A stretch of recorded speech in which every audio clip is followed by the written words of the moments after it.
et avec CCFD, nos amis à l'échelle internationale, nous réclamons que ces donneuses d'ordre faire baisser pour une seule pièce 1 euro. Par exemple, si elle gagne pour un jean 23 euros, elle doit baisser donc son profit de 1 euro. Elle gagne seulement 22.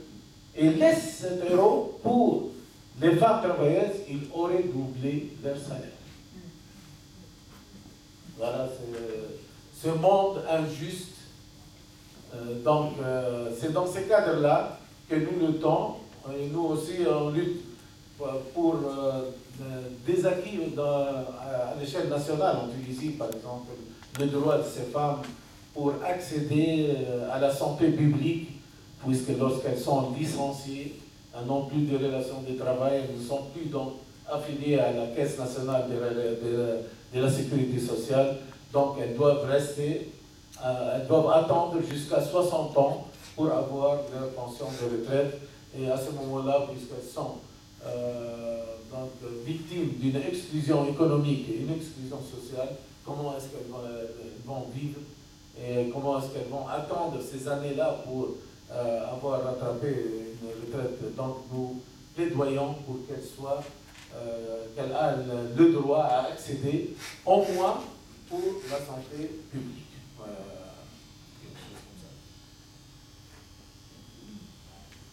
Est-ce qu'il y a une autre question?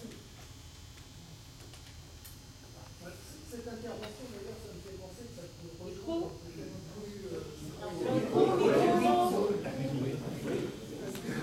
on voit bien que les sociétés donneuses d'ordre, elles sont notamment en France, et il y a peut-être une action du consommateur, et ça peut peut-être vous donner des idées pour agir comme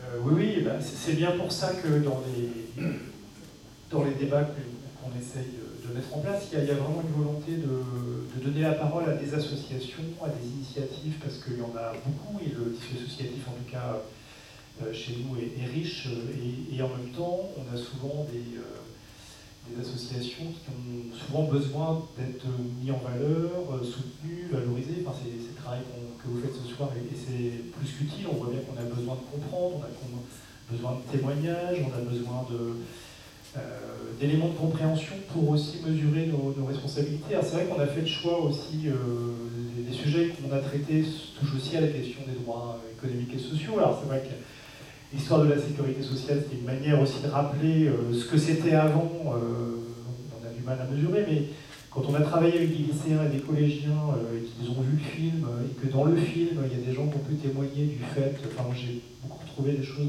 parce que là, Mounir a beaucoup développé lundi les conditions d'existence de ces femmes, parce que là on parle du travail, des conditions salariales, mais il y avait tout leur contexte de vie, c'est-à-dire à 6 ou 7 dans une petite chambre, des pauses très très limitées, on mange mal, on est, pas de droit au loisir, un éloignement de la famille, enfin il y a toutes ces questions-là, on est vraiment sur certains aspects dans des choses qu'on a pu connaître au 19e ici. Donc c'est vrai qu'il y a des choses autour de ça, et donc c'est vrai que quand on a fait ce débat sur la sécurité sociale, donc, il y a eu des témoignages importants, et en donné, il y a eu aussi des gens qui ont pu témoigner à quel point, dans les campagnes, pendant la guerre et avant la guerre, avant qu'il y ait la sécurité sociale, effectivement, si on avait une maladie grave, enfin, il y a quelqu'un qui témoigne dans le film, qui expliquait ça, qui disait, mais voilà, un paysan qui, pour soigner la placide de son fils, a dû vendre une vache sur les 2 qu'il avait pour que son fils ne meure pas de la maladie. On ne mesure pas, je crois qu'on est tellement habitué à la société de confort qu'on ne mesure pas ce que ça a été avant. Et que quand on est sur des débats sur la question de la sécurité sociale, la privatisation, etc., c'est juste se rappeler, c'est pour ça qu'on a souhaité donner la parole à un sociologue spécialiste des politiques publiques, donc Frédéric Pierru, qui était là aussi sur toute la soirée et toute la journée avec les scolaires. C'est aussi rappeler que le choix de la sécurité sociale, c'est juste se rappeler des éléments de cet ordre-là, c'est-à-dire que le fonctionnement de la sécurité sociale, son coût de fonctionnement, c'est 6% dans le budget global de la sécurité sociale. Si on passe sur des mutuelles privées, c'est de l'ordre de 20% qui passent en frais de communication. C'est-à-dire que si vous avez envie de sponsoriser une régate, n'importe quelle opération qui coûte de l'argent financée par les mutuelles, vous le payez dans le prix de la mutuelle. Est-ce qu'on a envie de se décider là? Alors après, c'est pas la question d'être partisan ou pas d'une certaine orientation politique, mais c'est au moins de donner des clés de compréhension. Même chose quand on a fait le débat sur l'évasion fiscale, c'était pas si simple que ça, et on a vraiment beaucoup ramé, et Philippe en a été un acteur important. Réunir des gens dans une même pièce qui ont des positions différentes, c'est-à-dire Attaque Saint-Malo qui est sur la taxation, la taxe Tobin, toutes ces questions-là, enfin c'est quand même toutes ces questions qui ont été mises en avant. Réunir cette association-là qui est très militante depuis des années sur ces questions-là, les paradis fiscaux, etc.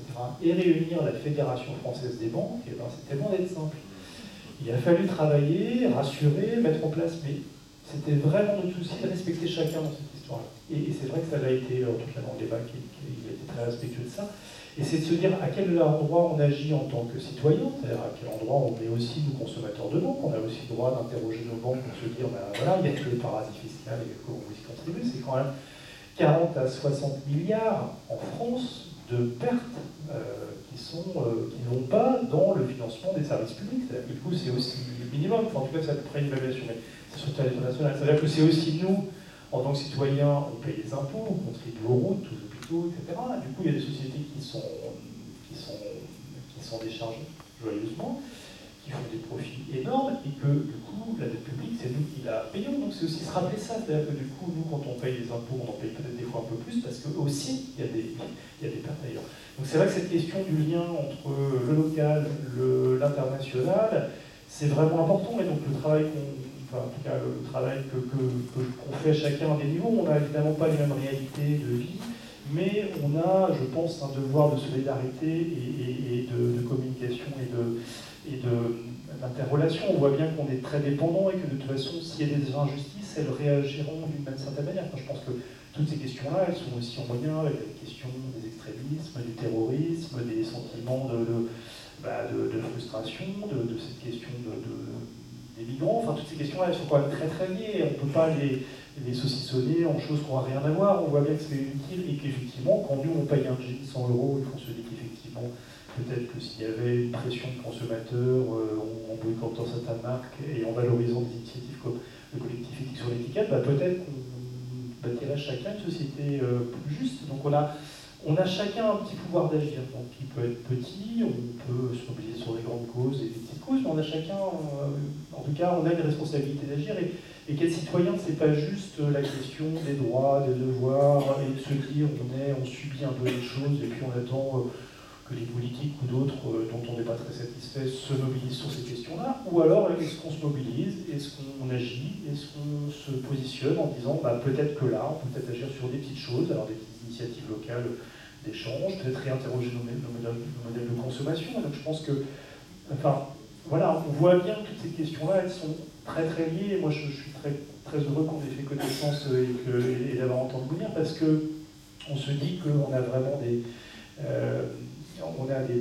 choses où on est solidaire et on doit l'être, au risque de s'affronter. Et ça, je crois qu'il faut, si on veut une société plus juste, elle se construit chacun où on est. Alors, moi, j'ai vraiment apprécié aussi lundi l'intervention de Mélina, qui était aussi une Colombienne qui a témoigné de la situation en Colombie et qui disait finalement, on est tous, elle a conclu l'intervention, moi je l'ai trouvé très juste, qu'elle a dit, on est tous finalement, qu'est-ce qui fait du sens et qu'est-ce qui fait qu'est-ce qu'il y a de commun entre toutes nos actions? C'est la volonté de mieux vivre ensemble, c'est la volonté de se respecter et de donner du sens là où on est. Donc forcément, en Colombie ou en Tunisie, c'est pas la même réalité qu'ici, on n'est pas sur la même question, mais on doit quand même se dire qu'on a des choses à regarder, à considérer, et moi je crois vraiment que plus on valorisera les actions, plus on sera valorisé, inviter d'autres associations, plus on contribuera à un monde plus juste, et je pense qu'on a tous ce pouvoir d'agir, en tout cas à un petit niveau, soit un soutien financier, soit parler, soit témoigner. Voilà, je crois qu'il y a vraiment cette question-là qui est pour moi essentielle, et voilà, il y a le travail aussi sur le politique, il est très modeste, mais il a fait un rapport sur la question, au Sénat qu'il a présenté sur la question des droits des femmes pour essayer de faire bouger la législation sur les sociétés de donneuses d'ordre. Et effectivement, on voit bien à quel point c'est nécessaire. Donc, nous, le travail, c'est aussi de dire, en tout cas dans les choses qu'on fait, c'est d'inviter aussi les politiques pour qu'ils puissent s'exprimer.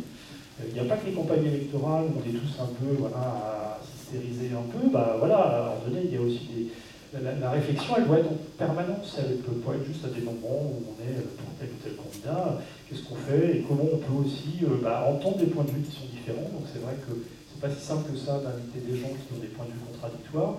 Chaque fois qu'on le fait, on mesure à quel point on s'enrichit de l'autre. Et ça, moi, je crois qu'on a plutôt qu'à cliver là où on voudrait faire de la différence. On a, je crois, vraiment un intérêt à redonner du sens et à se respecter et à valoriser les autres. Et ce qui se passe pour nous, mesurer qu'acheter un jean, c'est aussi peut-être contribuer à une forme d'esclavagisme sur un certain nombre de choses. Là, on a vraiment à y réfléchir, quoi. Voilà. Mais je vais envie de passer la parole à Monia, parce qu'il y a plein de choses à dire encore. Oui, par exemple, valoriser notre travail.